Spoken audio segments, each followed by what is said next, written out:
This is the time and the place for the September 5th regular school board meeting for the Marshalltown Community School District. Welcome to those of you joining us here in attendance. Welcome as well to anybody who might be watching us via the live stream. Before we get too far into the meeting, we'll do introductions. We'll start to my right this evening. We have board members Zach Wall, Bonnie Lowry, and Jan McGinnis. Board members to my left, Karina Hernandez, Sarah Faltis, and Leah Stanley. Seated here at the center table with me, to my left is Dr. Theron Schutte, the superintendent of schools. To my right, Mr. Randy Denham, the board secretary, and I am Sean Heitman. Let's see, we've got a pink sign-up sheet there on the speakers table for anybody who's here to give public comment. Please understand that Iowa law prohibits the discussion of specific employees of the district or their job performance. Also, in accordance with board policy, board members will not respond to comments so that we can comply with open meetings laws. That's everything, right? That's everything. Okay. With those preliminary things out of the way, would you all please join me in reading the mission statement of the Marshalltown Community School District? We develop learners who have the knowledge, skills, and positive mindset to successfully pursue a meaningful future through personalized learning experiences. And please stand as you're able and join in the Pledge of Allegiance.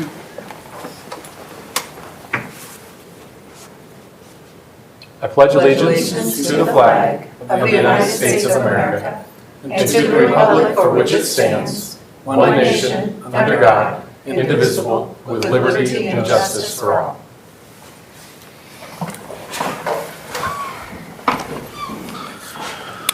Are there any changes to the agenda tonight? We've got one slight change with a recognition being added. Okay. And then we need a motion to approve the agenda as amended. So moved. Second. Wall, Lowry, all in favor, say aye. Aye. Opposed, say no. Motion carries 7-0. Abby.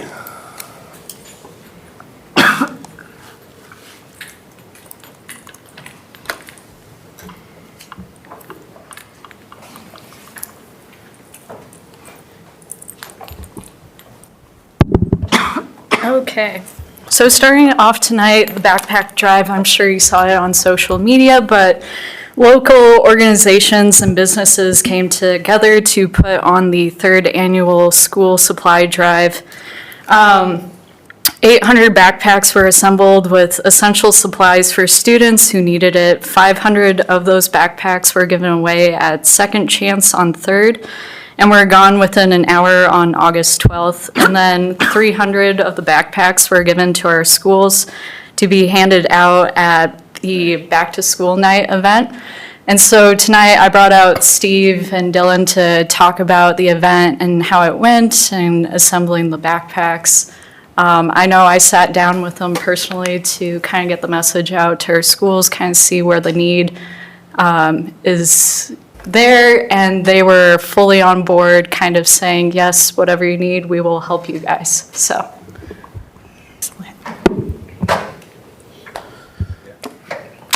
First time here, so thank you guys for having us, I appreciate it. I'm Dylan, Steve you're probably familiar with as well.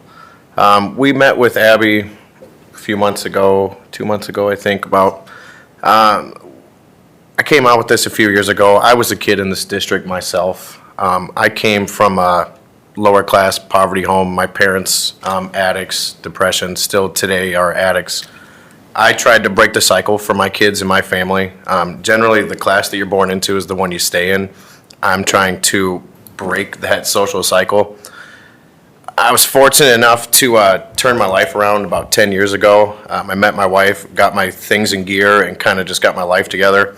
I was fortunate enough to have a successful business the last 5 years of my life, and I feel we are not necessarily neglecting the children, but I see a lot of things in the community for adults. I see all kinds of things in the community for adults, and I feel that the children are left out mainly. There's just not much for kids to do nowadays, I feel.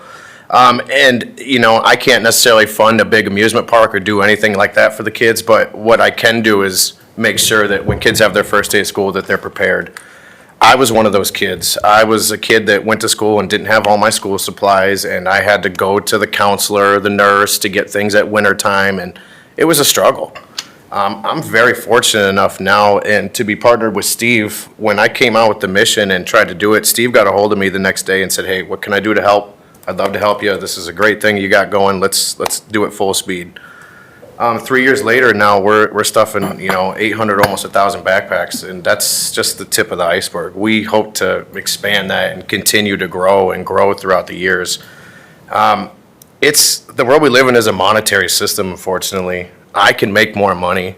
I know everyone else can make more money. So for me to invest a little bit of my hard-earned money to make sure kids have a good first day of school, I could care less about that money. Like I said, we work hard every day for what we have. And it goes a long ways if you can just participate a little bit. And, I'm kind of going on a tangent here, so I'll let Steve take over for a second.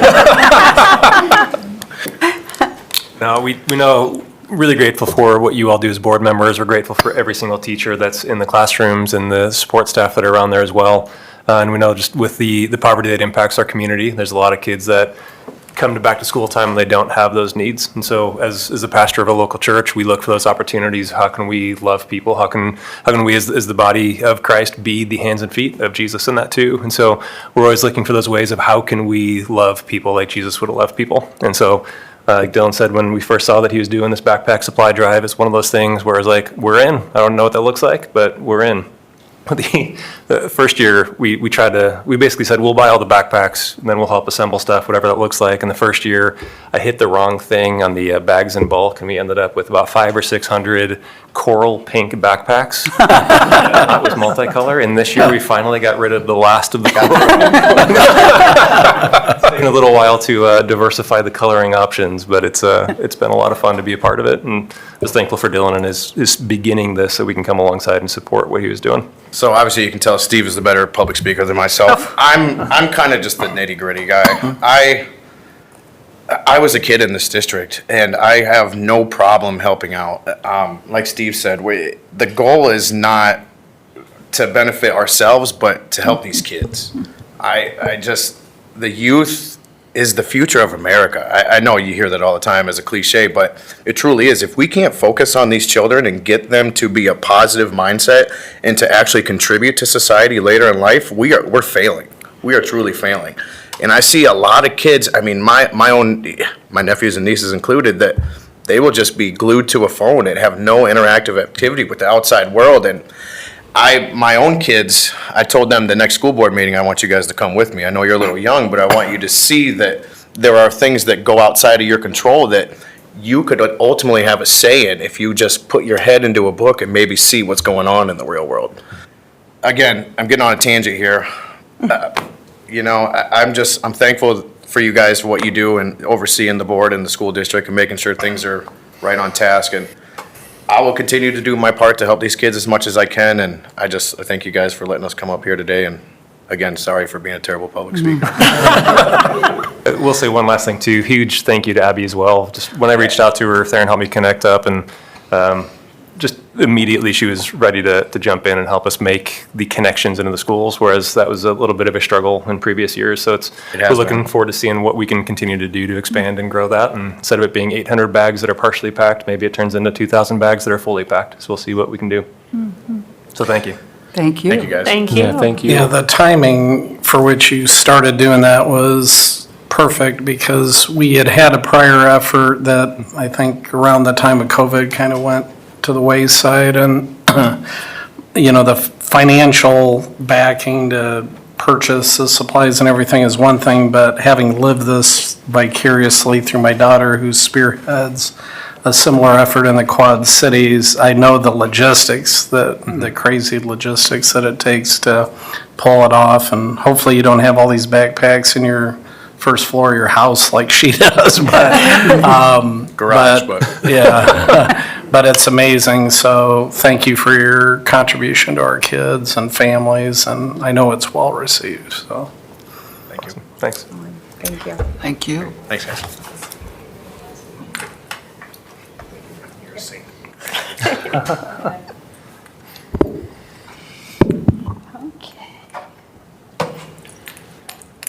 Okay. going to ask Anna to come on up now.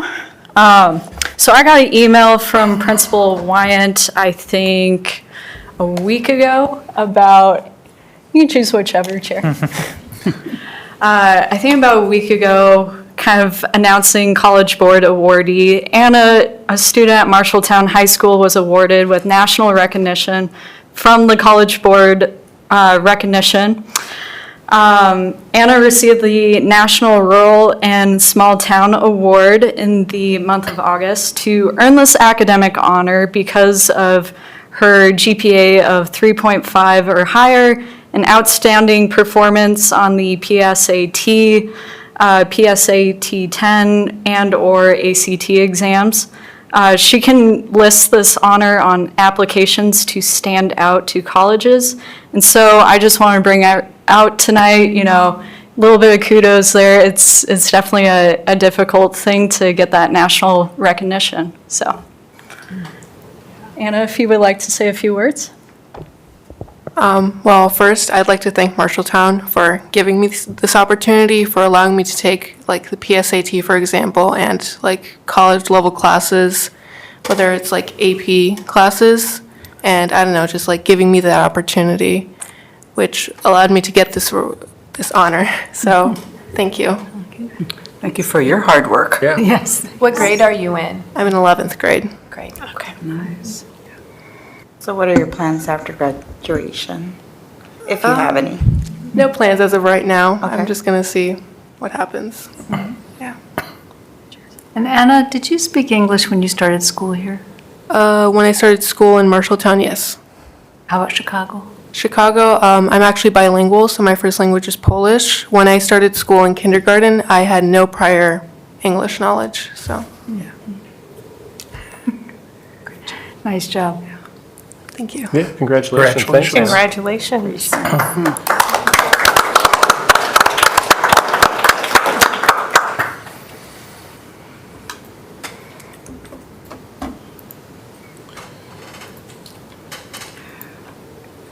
Okay, I now need to open the public hearing on the proposed issuance of approximately $13 million in school infrastructure sales, services, and use tax revenue refunding bonds.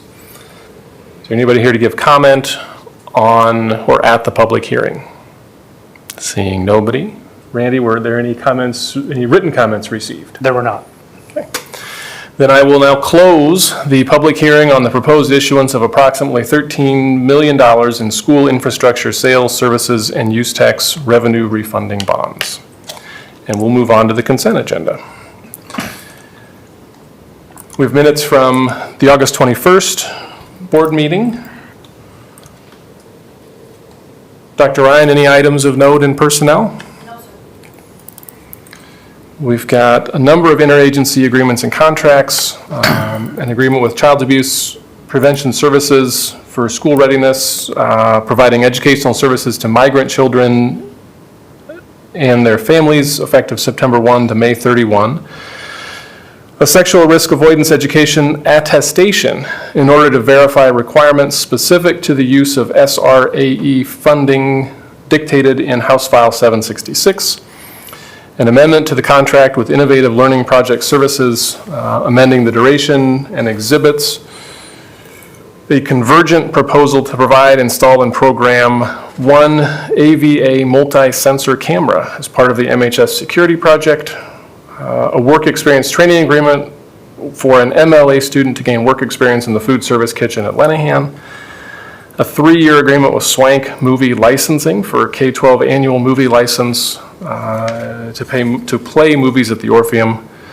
A memorandum of understanding with the Instructional Materials Center, the Iowa Department for the Blind. A 3-year agreement with Teach Town in the amount of $86,955.64 for special ed curriculum. An electric service agreement with Interstate Power and Light Company to discontinue interruptible service. And an Interstate Power and Light billing authorization to be removed from the interrupt program. A subcontract agreement with Mid-Iowa Community Action for the Sexual Risk Avoidance Education Project for the 23-24 school year. And a subcontract agreement with Mid-Iowa Community Action for the Personal Responsibility Education Program for the 23-24 school year. And then we have a number of special education agreements with GMG Community School District, 13 Level 1 students and 3 Level 2 students. Questions about any of those contracts or agreements? Okay. Randy, anything to note in bills? No. You skipped open enrollments. Oh, I did, didn't I? Jumped right past them, sorry. Open enrollments, we have 10 in and 16 out. The food service department would like to dispose of a sliding door merchandising refrigerator, and the high school would like to sell a white Whirlpool refrigerator. And then we have some gifts, grants, and bequests. A donation from Emerson in the amount of $5,000 for the esports program. A donation of a stand from Clint Eulenhop, Chuck and Lori Springer with a value of $258.36 for the MHS Stadium Complex.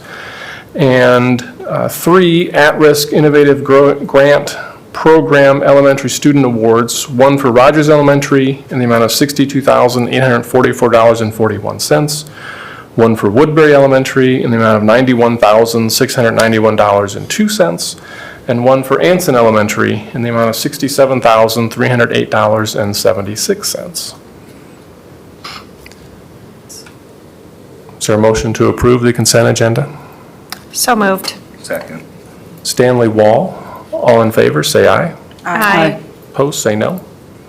Motion carries 7-0. We had someone on the pink sheet, didn't we, Zach?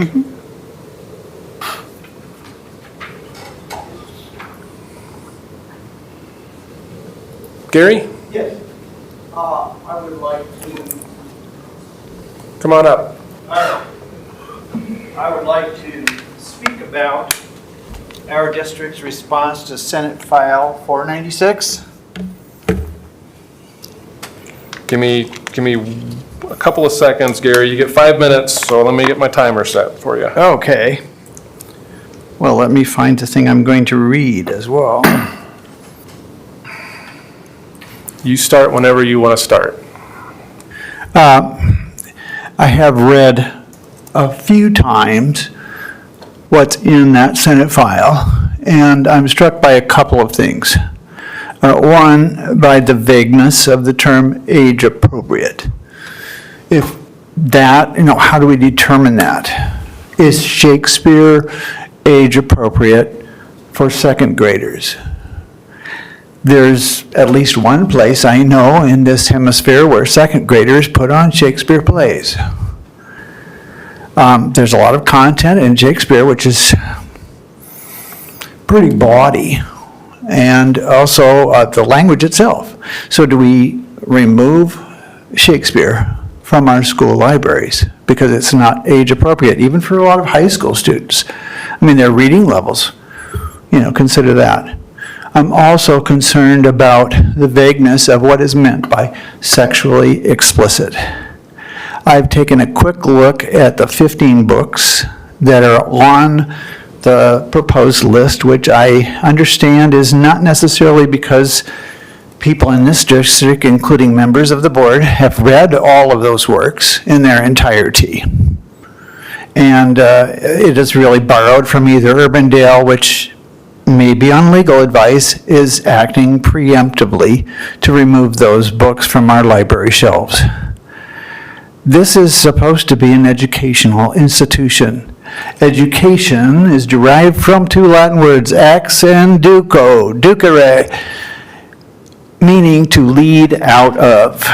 Our job is to lead students out of the darkness of ignorance into the light of information and wisdom. I can also tell you it's futile to try to censor books for high school students. My mother attempted to do this when I was in 9th grade. We had a unit on prejudice, and we were assigned, we had a group of books we could choose from, and my mother she was a very good woman, very conscientious, and she read the books ahead of me and tore the pages out that she thought were too explicit for me to handle as a 14-year-old boy. Whereupon I immediately went to the library and read those pages, and I can tell you I was deeply disappointed. They were nothing like the thrill I got from reading the surreptitiously packed Playboys on some of my Boy Scout campouts, okay? It did not give me that thrill. You see, I have this bruise on my arm. Can you see it? If someone took a close-up of that bruise and attempted to say, that is me, that is my skin, that is about the same as saying Beloved is all about sexually explicit material. I don't know what your legal advice has been going forward on this. I would rather see Marshalltown Community School District take a stand and say, no, we're going to defy this law, but we don't need to react to it ahead of time. You know, it just makes no sense to me. It's just going to, you know, I suppose checkouts at the public library of those books which we remove will go way up. There'll be a waiting list. You know, but one, I guess if parents are involved in their kids' education, speaking of parental rights, then they're going to look at what their kids are doing. And maybe they'd be better off having more oversight about what they're watching on TikTok, for example, or going through their history. It's pretty easy for kids to get into porn online. When the Supreme Court decided that James Joyce's novel Ulysses was not pornographic, the judge simply said, anybody who's going to wade through this material is not doing it for the prurient satisfaction. And there's a lot of explicit sexuality in that novel. I myself must confess I never was able to finish it. It is not what that book is about. It is not its intention. In 1973, in North Dakota, a superintendent decided that the book Slaughterhouse-Five, which for the record I taught in 1973 in this school district, needed to be burned. So he committed all the copies this teacher had secured to the fire. Kurt Vonnegut wrote this: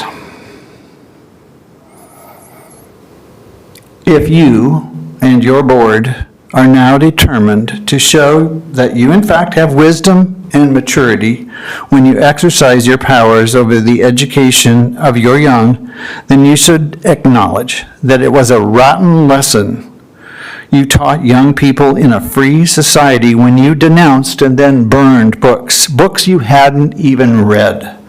You should also resolve to expose your children to all sorts of opinions and information in order that they will be better equipped to make decisions and to survive. Again, you insulted me, and I am a good citizen, and I am very real. Gary. So, yes. That's time. Okay, good. That's all I had to say. Thank you very much. Thank you. Thank you. Thank you, Gary.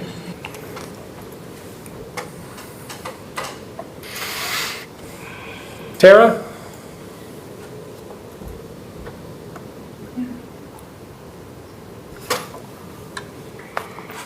Hello, I feel like I was just here. Okay, so I'm coming to you today to get the National FFA Convention trip approved. We would like to take our 7 officers, so fill a Suburban, and drive out to Indianapolis to participate in our first National FFA Convention. The agenda is kind of the outline of what we would like to do. First and foremost, I would like to take the kids to Chicago. If you didn't know, Chicago has a high school that is just dedicated to agriculture. So that would be a free trip. It's called the Chicago School of Ag. And we would like to go there and tour that facility. From there, we would drop down into Indiana, and we would actually go tour Fair Oaks Farm, which is a dairy and swine facility. It's an agritourism site, so you're actually in a glass room, and you can see all their production work going on at the same time, and they explain the process to you. Actual convention is in Indianapolis, so we would need a hotel in Indianapolis, Indiana, and we would participate in all of their career fairs, their workshops that they have there, the first general session, which is held in Lucas Oil Stadium, if there's any Colt fans. It is a pretty big a pretty big deal. Giordano's is a lunch site. It's a Chicago deep style pizza, which is right there by Lucas Oil Stadium. The FFA every year hosts 3 entertainment events that only FFA attendees or national convention attendees can go to. The officer team has elected to do the rodeo and not the hypnotist or the concert. So we would like to attend the rodeo, which is at the Indiana State Fairgrounds.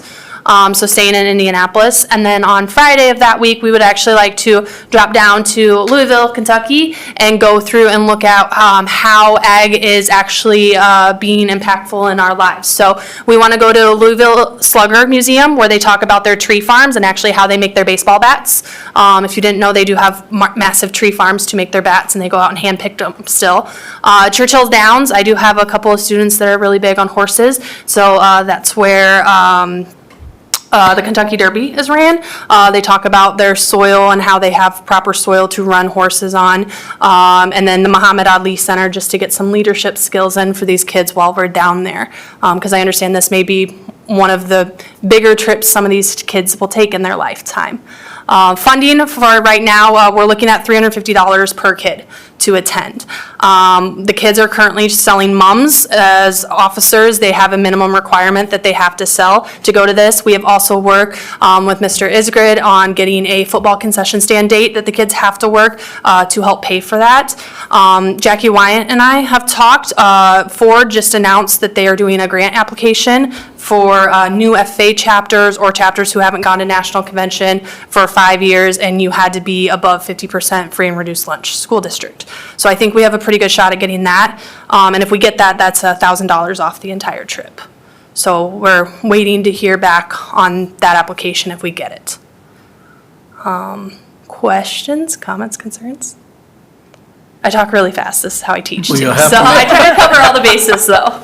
You'll have to make a point of pointing out to the kids that Morristown graduate was one of the lead architects on Lucas Oil Field, and he was here and engaged in Roundhouse Phase 2 work as well. That's Mark good to know. Williams. What class was he in, Matt? Feel like class of 81. Yeah. I don't think there was any other class, just 81. And yeah, if you're wondering if other chapters do this, numbers have been a little down. I think last year when I looked it up, there were only 62,000 members and guests that attended. So it's literally an entire sea of blue jackets. We'll have all 50 states that go, plus Puerto Rico and Virginian Islands typically have some. They have chapters as well. And you're going to drive home at 10 o'clock at night? Yeah. Bless you. Yeah, I've done it before. Okay. It's actually kind of nice than going out and having to listen to every 30 seconds a different song playing. Yeah, normally they're just quiet at that point at going home. Is that pretty typical that usually the club officers are the ones that go, or? No, it varies from chapter to chapter. So in my previous chapter, I did a point system. I just felt like this year, the officer team that we have, they've earned it.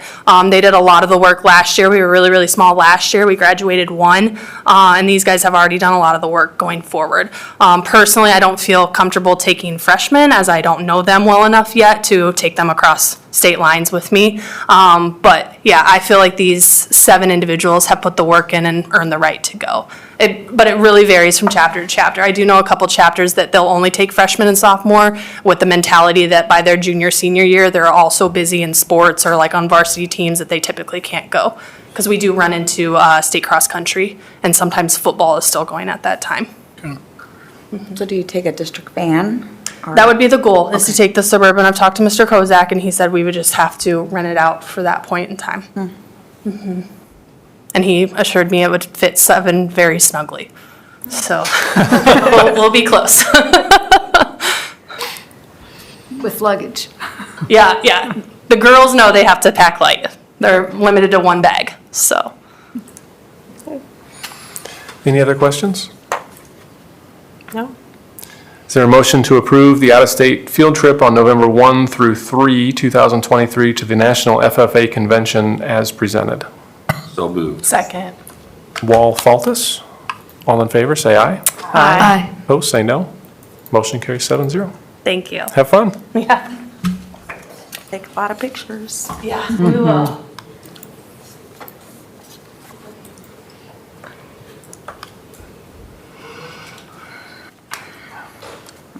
Library books.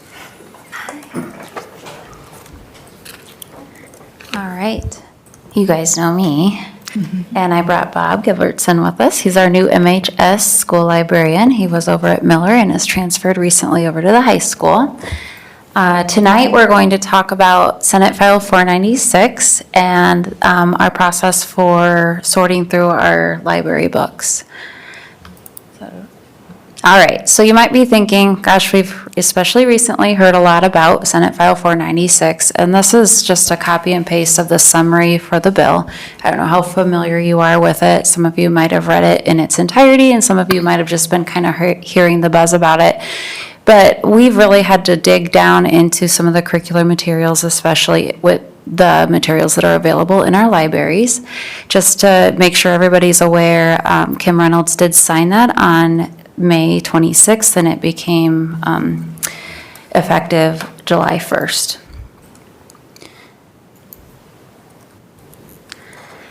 Okay, and then this is the definition of a sex act per Iowa code, and I'm not going to read that word for word for you, but I really wanted to let you know how intentional we've been about reading and reviewing the passages that are in some of the books that we have at our libraries, and really thinking through the lens of making sure we are following the new Senate File 496. So that's pretty descriptive there with the definition. And then you might be wondering, well, how does our board policy align? I don't know if you remember back to July, we did make revisions based on the advisement of IASB after Senate File 496 came into place. So those are just screenshots, but just a reminder that we've done a lot of that work as well. And then you also might be wondering, well, what have we done here at Marshalltown? So our teachers are off in the summer, so when that came into effect on July 1st, our teacher librarians were not on contract, but at pre-service time, we came together and we combined a list of the removed books from other schools. So the media had really gotten a hold of some other lists that were already removed from libraries, and we just pulled all of those books together in a big giant spreadsheet. And then our catalog is already available online, so any parent, any community member can actually access that catalog. And we started accessing our own catalog to say, okay, how many of these books are actually even available in our libraries? And Bob is here, he can share in a little bit, just like how do we even select books to go into our libraries, because you might be wondering, how did they end up in our libraries to begin with? Long story short, we reviewed those in relationship to Senate File 496 and really trying to keep our opinion out and more or less looking at the law and what the law is asking us to do. We have to make sure we follow Iowa law. We researched, sometimes I would almost imagine we actually have the colors red, yellow, and green, like a stoplight. Any book that absolutely right out of the gates conflicted with that definition of a sex act, we knew that we needed to remove. Any book that has maybe some connection to that Senate File 496, we have a yield, which means we're going to talk about it in our PLC as a team and really read the passage. And not only that, but we have librarians that are reading cover to cover these books to make sure we know exactly what's in there. So this process has been pretty strenuous. And in a little bit, you'll get to see how many books we have available in our library. So there's a lot of books there. Not all of them, very, very few of them actually have anything to do with Senate File 496. So long story short, we had a process. We're discussing some of those passages, and then we're always going to be continuously updating and collaborating around our catalog. So here's our statistics. In our K through 6 libraries, we have the number of library books that we have obviously ranges, but Bob pulled some stats for me. At both Miller and the high school, we have well over 10,000 books available to our students. The number of books researched are actually the books that were on this list that, other schools in Iowa have really come into question when you compare it to Senate File 496. And then there's a number of books that were actually found on our shelves, and then you'll see that final row is the number of books that have been removed to date. I just want to note that the Department of Ed has not provided us guidance for the definition of Senate File 496, and I don't believe that we'll be seeing that anytime soon. We're doing the very best that we can with what we've been given. So you'll see, just a second, don't scroll yet. So nine books out of the middle school library is not even 0.1% of the books that are available to our students. So I just really want to craft a picture that we still have a lot of books that are available to our students to read. And the same with the high school. And then if you want to keep scrolling, thank you. We have the actual titles, the author, and then the reason for removal. And you'll see some of the dates on these books are, they were probably in the school library when I was in school. So they've been there for quite some time. Well, and Julie of the Wolves is actually taught in many curriculums. That one really surprised me. Yep. Us too. And then we have the list of books for the secondary.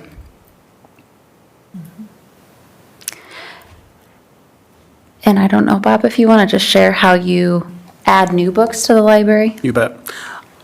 When we're looking at books to purchase, we will go and look at our vendors that we use. And the guiding practice has been to, when we find a book that we want to add, we have to have had at least 2 positive reviews for that book. And it has to have an age grouping or a grade level that fits the building that we're going to put that book in. So when I've been at Miller the last 10 years, I always looked, was it grades 7 and 8? And was it anywhere from, 12, 13 to 14, which was about the age range for that. In the high school, it would be 14 and up, and then grades 9 through 12, or younger. You guys have any questions for us? It looks like we use a lot of resources with the libraries going through all the books and stuff, and hopefully now we can go back and help the kids pick up a book and read a book at this point. And I'm glad we're doing our due diligence to follow the law. I figure Amazon will sell a few more books. So talk to me about 702.17 and how that specifically relates to SF Senate Filing 496. Is it referenced in Yes. that Yep. specifically? Yep. Okay. So it just basically says the definition of a sex act is 70217. Okay. And it's actually pretty explicit when you read the law. Yep. It is. Yes, it is. Yes, it is. Yes.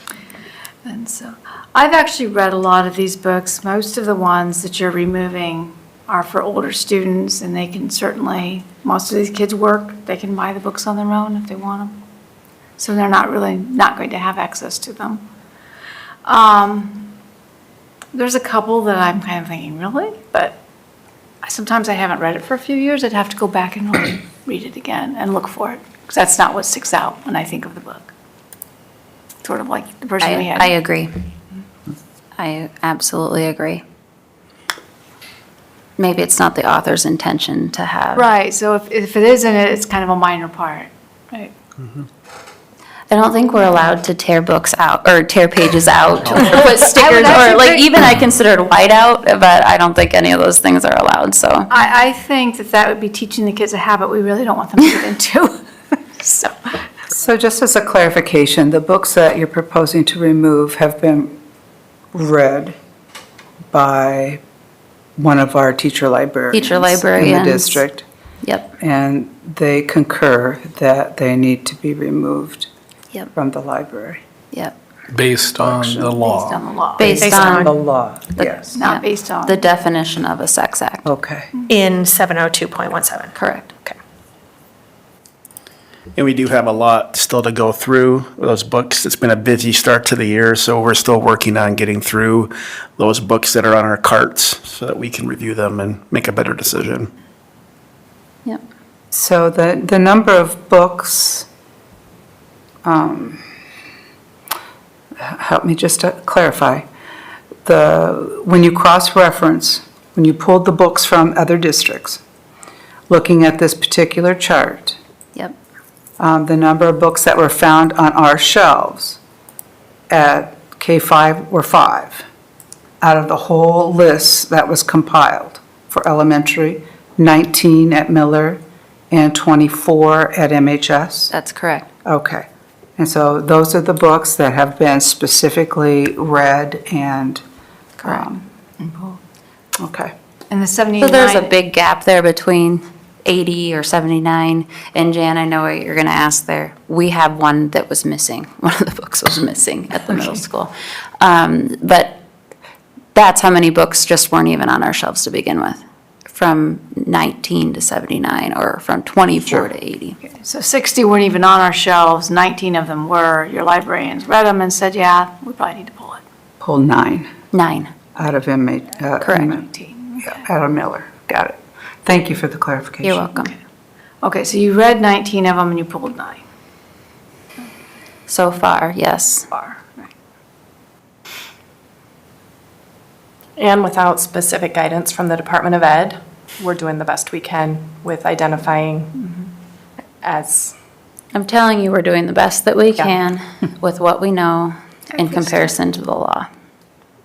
Referencing those codes. Yeah. And I haven't read all of them. And there is one you've got listed with elementary that I probably wouldn't have put in an elementary library. So, I mean, I kind of get where you're at. Okay. What's the process if a parent has questions about a book? Can they reach out to the librarian, and who do they contact? That's a great question. I actually prefer that they would reach out to me, and then I can work with the librarian team. If they have a question and there's an actual challenge process that they'd like to go to, we can absolutely direct them to our board policy as well. and parents have access to see all of the books. There's an online catalog, so they can see every book that's in those schools. Correct. So if the parents are reading a book and say, whoa, I hope that's not in the library, they can look up to see if we have it, they can contact you. They can, yep.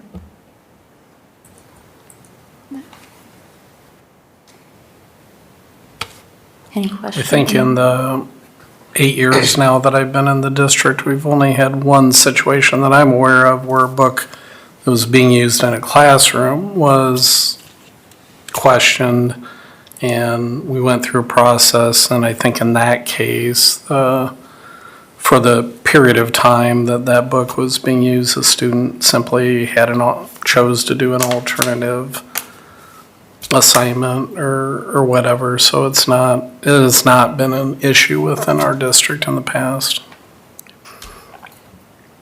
And I think, it's hard not to agree with a lot that was said earlier during the open forum. I think it's just important to note, this isn't a matter of whether we agree or disagree with the position. It's more of, this is what we need to do to comply with the law that's been established at this time. And I think the intent will be not to burn the books, but to Obviously. simply take the books out of circulation, then make a determination at a later date as to how best to handle those books, whether they get put up for sale, whether they get donated to the public library, where likely some of these books already exist. And so from that standpoint as well, as the gentleman said, if a student and/or parent wished for them to have access to that, chances are the public library would be a means for which they could access it. I like that option. And probably the oldest one's available on the free library online, the oldest one you have listed here. Quick Google search. It's interesting in the fact that, as part of the legislation, there was direction given to the Department of Ed to provide guidance and interpretation, and the Department of Ed, for whatever reason, has said they're not planning to do so. So it puts a lot of onus on local school districts to try to do the best they can in consultation with their professional organizations as we've done and with their attorneys as we've done to try to make the best decisions possible based on how we understand the law at this time. Any other questions, comments? Thank you, you two, for your work. Thank you. Thank you. Thank you.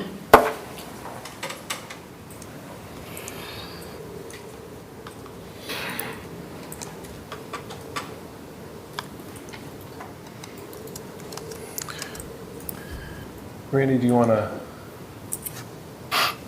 give sort of a synopsis of the bonding stuff? Yeah, so I'll just kind of speak to all three items. I think it'll be easier that way. So earlier tonight, we had a public hearing for the $13 million of for the issuance of revenue bonds. This will be for the high school CTE and the tornado safe room projects, as we've previously discussed. We'd had a public hearing. Initially, the budget amounts were $10 million for the high school CTE project, but then once we received some updated budget numbers from FEH, as well as then being awarded the grant from FEMA for the tornado safe room and the additional costs that the district was going to have to cover for that project, we came up with a $13 million approximate amount. We'd had public hearings for the $10 million back in July.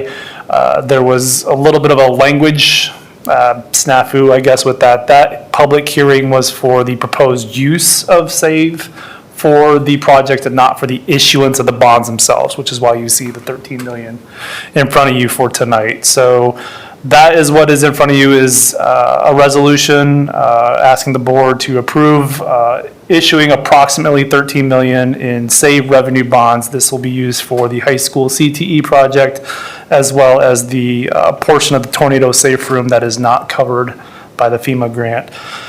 The engagement letters that you see after that reference a $10 million issuance, and the reason for that is that while yes, in total we will be doing $13 million in bonds for these projects, we're going to split them into two. The first will be a $10 million issuance you will see probably looking at November, December sometime to issue those bonds for, I guess you consider phase one of the project. And then shortly after the first of the year, we'll be doing the remaining $3 million. The reason for this is by splitting this up, we can get what's considered bank qualified notes, which will result in interest savings for the project. So we'll save the district a couple $100,000 in interest over the next 20 years. So that is the next three items in a nutshell. I can answer any questions before we move forward with that, if anyone has any. Any questions for Randy? Just one. What's CTE? I've been listening to this for months. Career Technical, yeah. Thank you. I was remembering I had approved of it at the time, but I could not remember what that was. Thank you. Yes, that should be done. So just for clarification, that'd be our industrial arts programs, our family and consumer science programs, and our agricultural program as it relates to this project.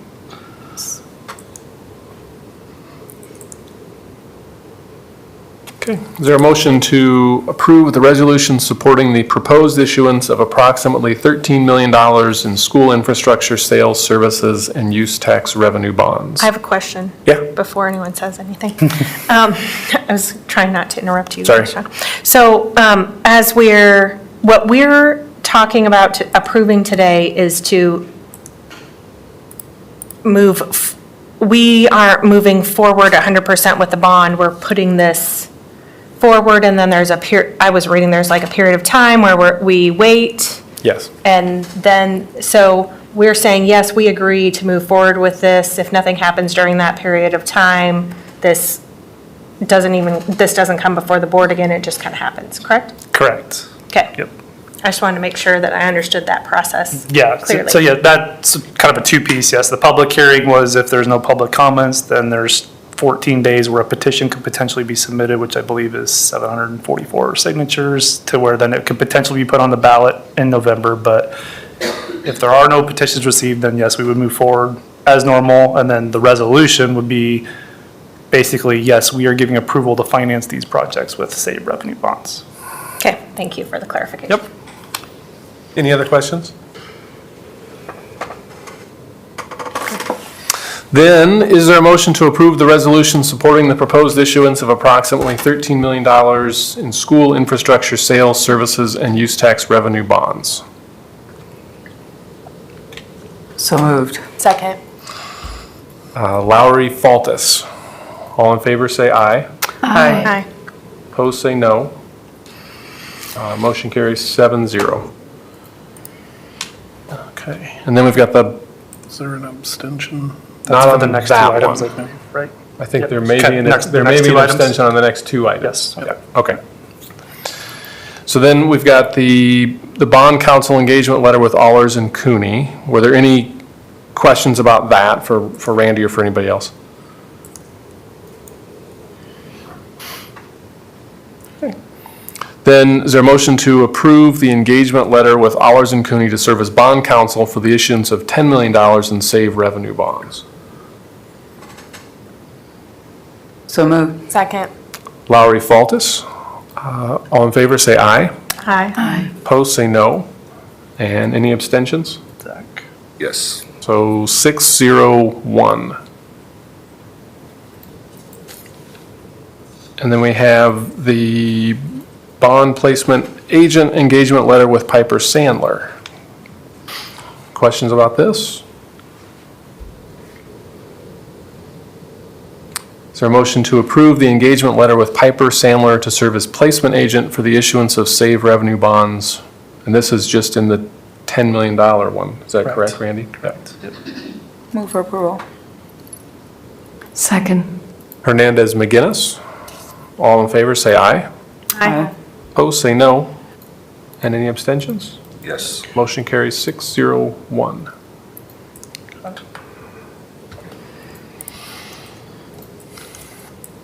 Board policies. For first readings, we have 6 policies coming back to you. There have not been any changes since the last board meeting where these were presented. 601.3, type of school organization, made some adjustments to that based on new positions. 501.3, actually, the rest of these are all related to the attendance policy revisions that Kayla spoke towards at the last meeting. 501.3, compulsory attendance, that had a new title, enrollment and compulsory attendance. 501.3E1, attendance requirements, it's now R1. 501.3E2, attendance regulations, now that will be R2. 501.9, student absences excused, and 501.10, truancy unexcused absences. I would recommend approving and waiving a second reading. Any questions about those policies? No. Then is there a motion to amend 6013, 5013, 5013E1, 5013E2, 5019, 50110, and waive the second reading? So moved. Second. McGinnis, who was it? Was it you, Leah? McGinnis, Stanley. All in favor, say aye. Aye. Opposed, say no. Motion carries 7-0. And then, initial review.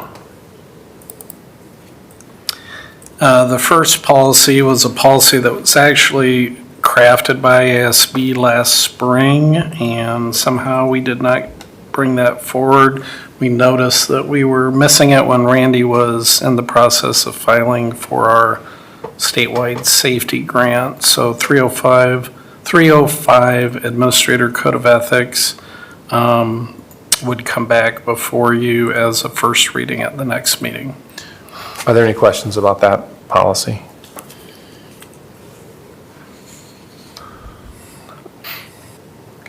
Karina?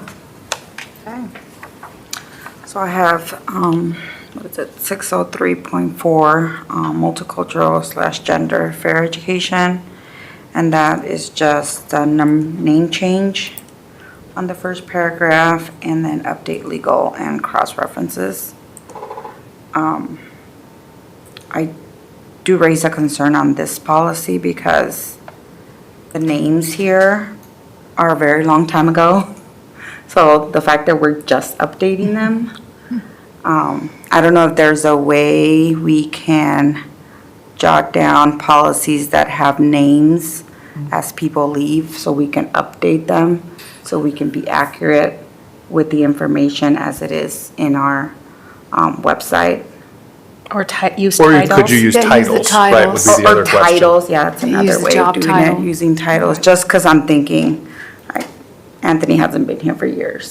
Yeah, I think what happened was we did use just titles, and then when we had the equity visit from the Department of Education, they had recommended or directed us to use the exact names of the people that need to be contacted, so we'll have to try to figure out a way to create some sort of trigger that we need to change that. Right. Or just do a better job remembering it. Or even if you put in the job title, comma, the name, as a positive, so that if that person has left, someone could at least cross-reference the job title on our website and find the person they're supposed to go to. So that if there is that oversight, you're not stuck trying to call someone who no longer works here. Yep, so just keep in mind. Yep. For accuracy. So that will be marked as reviewed. And then 603.5, no changes. And that's human growth and development student excuse form. Then I have the career education, 603.7. That's just updating legal and cross-references, so mark as reviewed. 603.8, teaching about religion, again, marked as review, only update legal and cross-references. 603.8, R1, teaching about religion, religious holidays, no changes, so marked as reviewed. And then 603.9, academic freedom, update legal and cross-references, so marked as review. Any questions for Karina?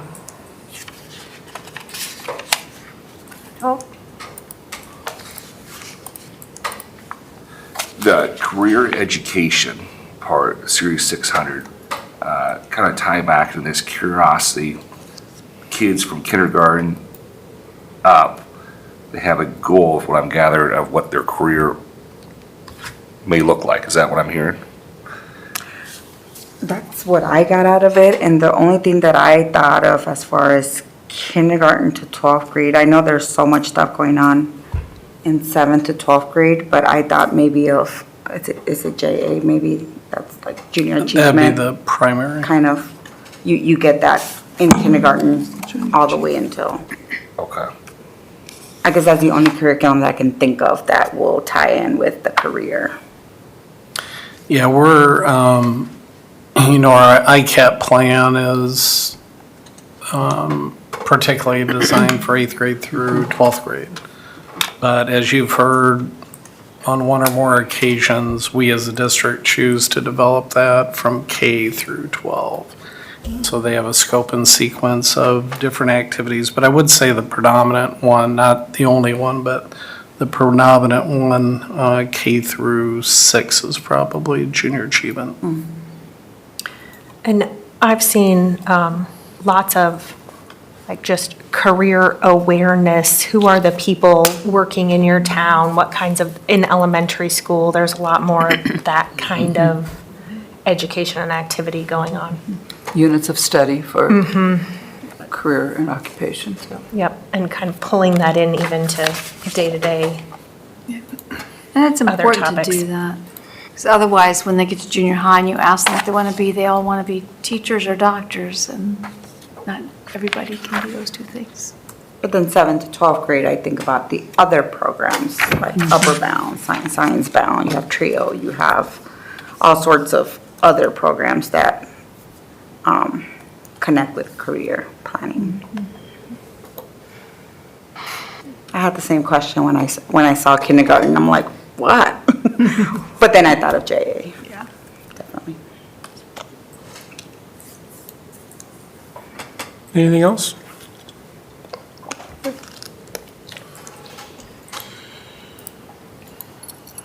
We need to move the Monday, September 18th meeting to Tuesday, September 19th to accommodate the Alex, is it Boyer?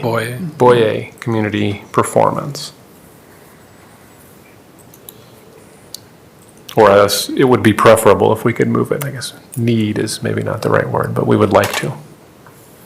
Move it to the 19th. I don't have a problem with that. Do you need a motion? Yeah, we do. Okay.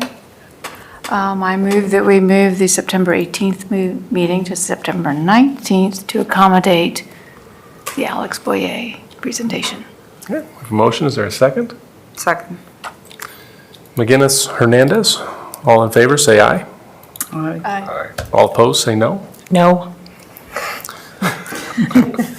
Motion carries 6-1. Good job. I'll be at a cross-country meet. You all can be here, though. I have a golf meet too, but I think I'll make it eventually. This is not during football. It's my wife's birthday, so no big deal. The 19th. We'll figure it out. Well, you're taking her to the Alex Boyer concert the night before. Night before, yeah. That could be her. Well, if I'm going to be the only one here, we won't have a quorum and we won't meet. Yeah, exactly. I would be the only one on the Monday meeting. Yeah, we, on behalf of Shauna and I, we appreciate your willingness to move that just because, quite honestly, when we had the opportunity to book this way back in the spring, and it was a bit of it, well, actually, it was probably winter, actually. And it was a challenge to lock in one of the dates, and we had to do it really quickly in order to assure that we'd be one of the 100 districts across the country that would have the opportunity to have him. It didn't even dawn on us that it was a board meeting. But what we did know was we had a professional development day so that he could present to our employees, and then that Tuesday would be a school day where he could present to our high school and middle school students. So we apologize for the inconvenience of having to move a board meeting to accommodate it. Tuesday, September. That's right. Abby, do you want to share anything more about Alex Boyer? I didn't even know I was going up at this point, but sure.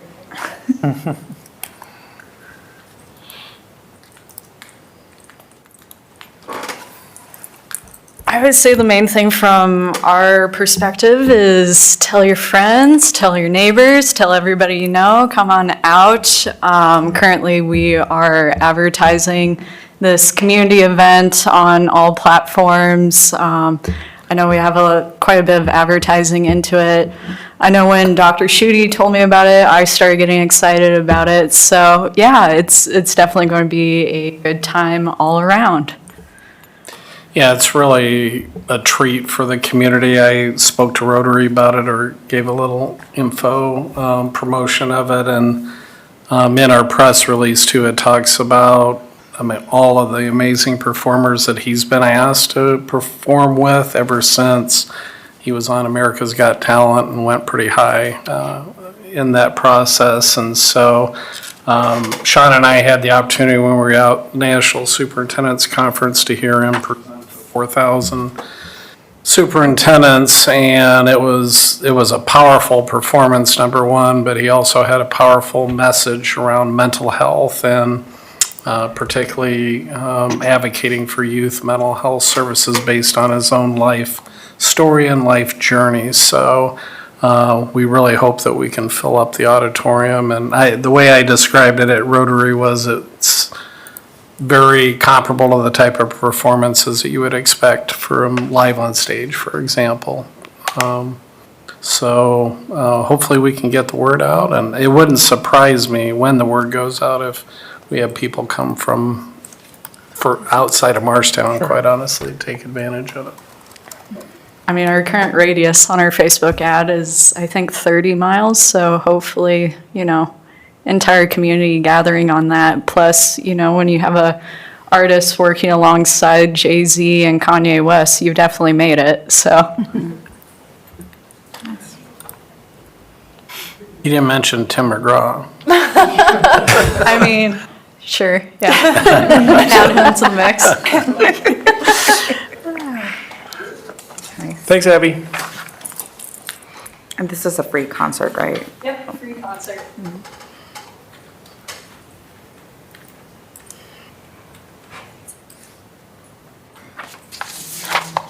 Yeah, what do you got? I just wanted, speaking of telling your friends, we are holding open interviews for all support staff positions for the district next Tuesday and Thursday. That's the 12th and 14th. All day, 7:30 a.m. to 5 p.m. here at central office in the conference room right when you walk in. So that will be open interviews for all support staff positions. And I will note that we have put a lot of effort into translating a lot of our employee handbook and board policies. So we are able to hire non-English speakers in food service at this time and soon in buildings and grounds as well.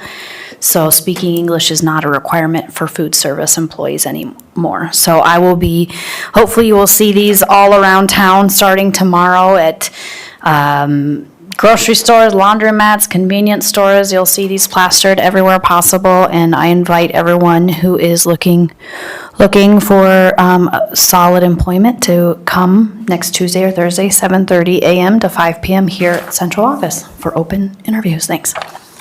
Thank you. Can I get one and I'll put it in MCC bulletin board?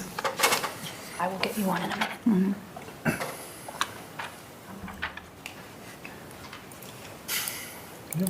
Yeah, there you go. Okay, looking at reminders, we've all heard about the Alex Boye concert on Monday, September 18th. That's a free concert at 6 o'clock at the Marshtown Performing Arts Center, if you didn't know. To bring a birthday person. Maybe you could, yeah. The invitation will go out. Jan, you have initial review policies for the September 19th meeting. Keep an eye out on committee meetings. Those are starting to happen here as we get later into September. I don't think we have any committee reports yet. Anything for future agendas, any items? I think the intention is to do a work session on September 19th after the regular meeting for goals.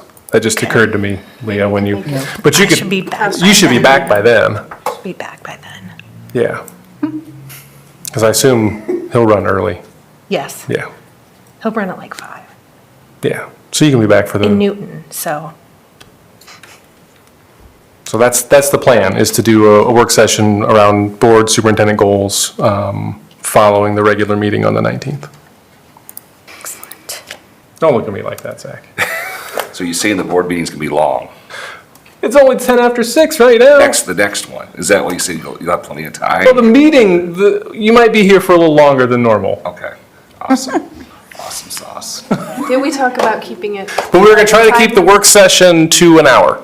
And then if we didn't finish, we could potentially do more later. Continue at the next. We had a serious discussion on not making sure it didn't go too late. Yep. Can we do pre-work? Can you send us pre-work before that meeting, so we're all there, ready to go and have the conversation? So, yeah, I can send, I will send everybody out the board evaluation ahead of time, so you can all see everybody's comments and rankings ahead of that work session. So you'll have that. So we don't have to spend 20 minutes going through that. Okay. What have we done this evening to improve education for the students in Marshalltown? You approved a cool field trip. Yeah. Oh, we did. We're cool. I want to go. Oh, good. Well, they'll get to see some Yeah, things in just that. real, like, in action. She did a great job of planning what else is going on around in that Yeah. area Yeah. and really It's trying to fun make and that memorable. relevant and worthwhile to that group. Yeah. I was completely unaware that there is a high school in Chicago that is an agricultural high school. That's wild to me. This is wild to me. Well, We took another step closer toward being positioned to potentially do a major overhaul of the Yeah, of the. high school CTE and science labs and updating of what had existed as prior air conditioning there. Career technical, yeah. if you go back to the consent agenda, those at-risk innovative grant program, those at-risk grants, that is, Yes, that is that's nice. a big sum of money for 3 elementary schools that they can put to good use, I'm sure. Yeah, that was really nice. They'll get that for that same amount each year for 3 years, or the? Student amount, Okay, so it'll fluctuate a bit, but But- about that same. okay. Wow, that's pretty. Yeah, so that's pretty huge. So will we hear plans about what they're planning to use it for, or not? We have, yes, Oh. we have met as like a brainstorming meeting, So there's a future meeting. a lot of great ideas. Yeah, okay. Yeah, there's a future agenda item for us. Lengthen it out next. Maybe October. And that is a requirement of the DE we have to seek pre-approval on the plan submission, so. There's nothing else. Is there a motion to adjourn? So moved. Second. McGinnis, was it you, Leah? Okay, McGinnis, Stanley? All in favor, say aye. Aye. Opposed, say no. Motion carries 7-0. We're adjourned.